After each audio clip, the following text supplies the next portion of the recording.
Hello guys, कसे आहात तुम्ही? पुष्पाच्या ब्लॉगमध्ये तुमचं स्वागत आहे. ब्रश केला, चहा वगैरे घेतला, ब्लँकेट वगैरे काढून ठेवलं, बेडशीट वगैरे टाकली. श्री आणि मी आंघोळ केली.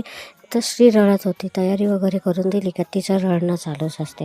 मग पूजा करत होती. मी तिथे आली. मग तिला जय जय कर म्हटलं. ती जय जय केली. जेवण वगैरे केलं. मी भाजी पोळी आणि धाणे भात होता. नंतर जेवण वगैरे झाल्यानंतर माझे भांडे खूप सगळे जमा झाले होते. ते भांडे वगैरे घातले, कपडे वगैरे टाकले धुवायला. मग श्री आणि मी थोडी बाहेर मस्ती केली अंगणामध्ये. ती काहीतरी घेत होती, तिला वापस दे, फेकून दे असं म्हणत होती. ती समोर धावते. मग झोपेतून नंतर विश्रांती केली तिने पण. मग उठली झोपेतून. मग तिला झोपेतून उठल्यानंतर थोडंफार खायला दिलं. खाल्ल्यानंतर सायंकाळ झाली. सायंकाळी आम्हाला जायचं होतं नागपूरला ताजुद्दीन बाबाचा बर्थडे होता. तर आम्हाला नागपूरला जायचं. चलो हम चले नागपूर, फिर हम नागपूर आए.